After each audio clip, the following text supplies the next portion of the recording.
तो पार्लियामेंट के दस्तावेज, जो लोकसभा के दस्तावेज इस बात के प्रमाण है, और वह प्रमाण है कि न्यूक्लियर डील के समय ये समाजवादी पार्टी के सांसद थे और समाजवादी पार्टी के लीक से हटकर इन्होंने भारतीय जनता पार्टी के साथ मतदान किया था।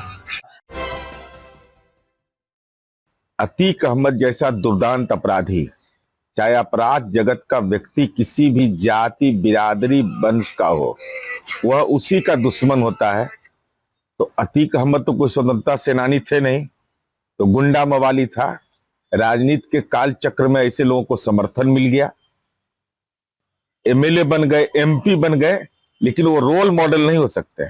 लेकिन राजनीति के उस दौर में जब भारतीय जनता पार्टी इसकी आलोचना कर रही है, तो पार्लियामेंट के दस्तावेज, जो लोकसभा के दस्तावेज इस बात के प्रमाण है, और वह प्रमाण है कि न्यूक्लियर डील के समय ये समाजवादी पार्टी के सांसद थे और समाजवादी पार्टी के लीक से हटकर इन्होंने भारतीय जनता पार्टी के साथ मतदान किया था।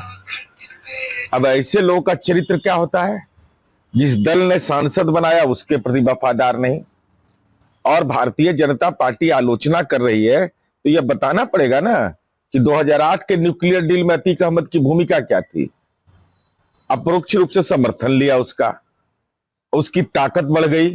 तो स्वाभाविक है, जब बड़े राजनीतिक दल ऐसे कुकृत्य सत्ता प्राप्त करने के लिए करते हैं, तो समाज के अंदर में एक बहस की गुंजाइश हो जाती है।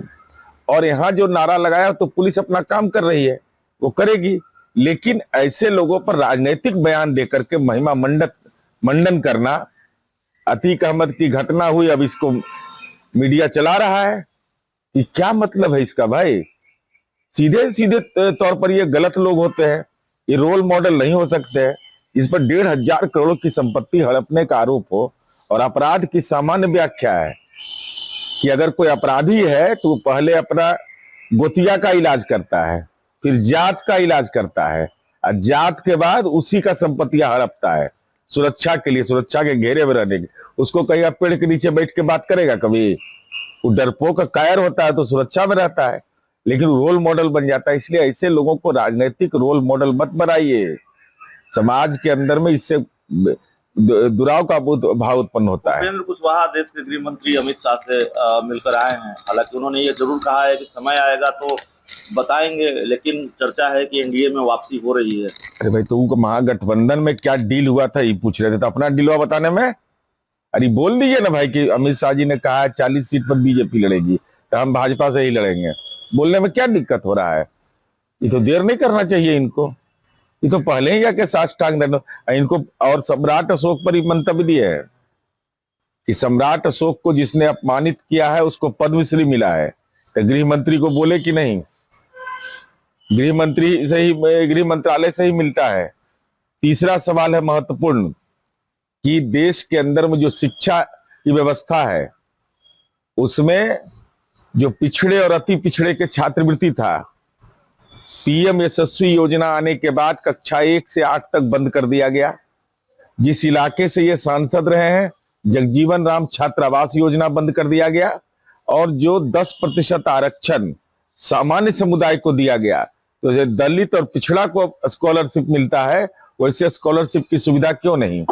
क्योंकि आप शिक्षा जगत से जुड़े रहे हैं, इसलिए हमारी उम्मीद यह है कि आप इन तीनों सवाल पर सार्थक रूप से उनसे विमर्श किए होंगे कि भाई आखिर गुनाह क्या है। पिछड़ा अति पिछड़ा का स्कॉलरशिप कक्षा 1 से 8 तक बंद, जगजीवन राम छात्रावास योजना बंद, और तीसरा सामान्य समुदाय को 10% आरक्षण, तो उनको क्यों नहीं स्कॉलरशिप की सुविधा? नहीं, आप कह रहे हैं कि उपेंद्र कुशवाहा बीजेपी के टिकट पर चुनाव लड़ेंगे, उन्होंने तो अपनी नई पार्टी बना ली है। जेडीयू कैसा क्यों लगता है? वो कौन पार्टी है? वो मैंने जिसका पार्टी का नंबर एक को है ये नहीं, एमएलए एमपी है ये नहीं, तो पार्टी होता है